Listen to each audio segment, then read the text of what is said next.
This week I'm going to show you one of my go-to lighting setups. Adorama TV presents Exploring Photography with Mark Wallace, where you will learn innovative techniques on shooting a wide range of photography. Here's your host, Mark Wallace.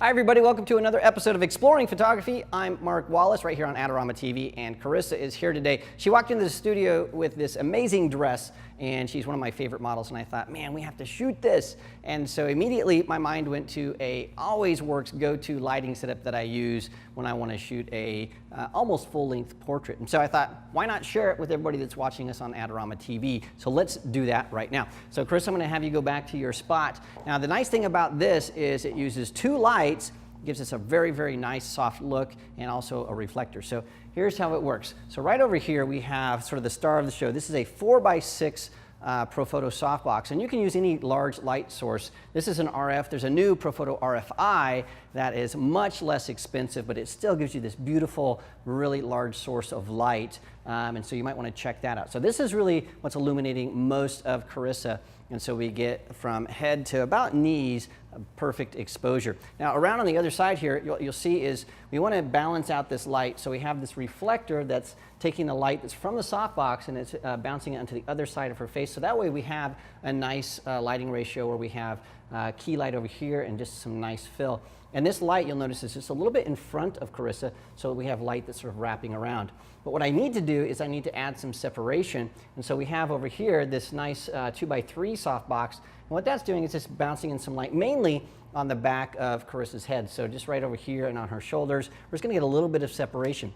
Now the reason I'm using a softbox and not an umbrella is I want to really make sure that light doesn't spill onto the background. Because even though I'm using a white background, I want it to be gray. So come on over this way, and you can see that as we look this direction, you can see that there is no, you can't see the softbox, it's all hidden, and because we're using softboxes to direct the light, nothing is really falling onto this except for what's coming from the key light, which means it's going to fall into a gray. And then I'll probably desaturate the shot a little bit in Lightroom or Photoshop and do some retouching, but this is a light setup that works almost always. So without further ado, I'm just going to take a couple shots and we will show you exactly how these look.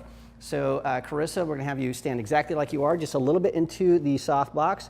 And that's really key, by the way, is having your model, instead of going straight forward like this, we'll have lots of side light, just have your subject turn into the light just a little bit, and that way the majority of it's hitting straight on, and you get nice soft light. So let's shoot a couple shots. Look right at me. I'm dropping this right above the knees, and I've already metered this. So, and then turn your shoulders a little bit more toward me. There you go. Perfect. And then I'm also going to get a nice tight headshot. So look right at me. This is just sort of a portrait shot, and then turn your chin a little bit more toward me. Perfect. Well, that's one of my go-to lighting setups, and you can take this lighting setup and modify it using the stuff that you have in your studio, and that way you'll have a go-to lighting setup that works every time. The key to this is one large key light, a nice reflector for fill, and then just an added bonus, a separation light. You don't always need that separation light, specifically if you're shooting somebody that has light hair, unlike Carissa. Now, for more information on studio lighting tips and post-production and all kinds of things to do with photography, don't forget to zip over to the Adorama Learning Center. There are hundreds of tutorials and product reviews, and you can see all about the stuff that we're using. And don't forget to subscribe to Adorama TV so you don't miss a single episode. Thanks again for watching. We'll see you again next time.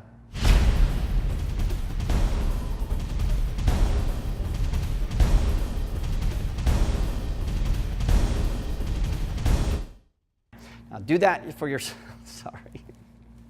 Do that for yourself. Do that yourself. Do that to yourself. Do it. Do it. Okay. I'm going to sneeze. If I sneeze, I will sneeze on you. I'll make sure it goes this way. Please do. Okay. Want to get the most out of your Adorama photography equipment? Visit our Learning Center, where you can read popular articles, how-to tips, buying guides, and product reviews.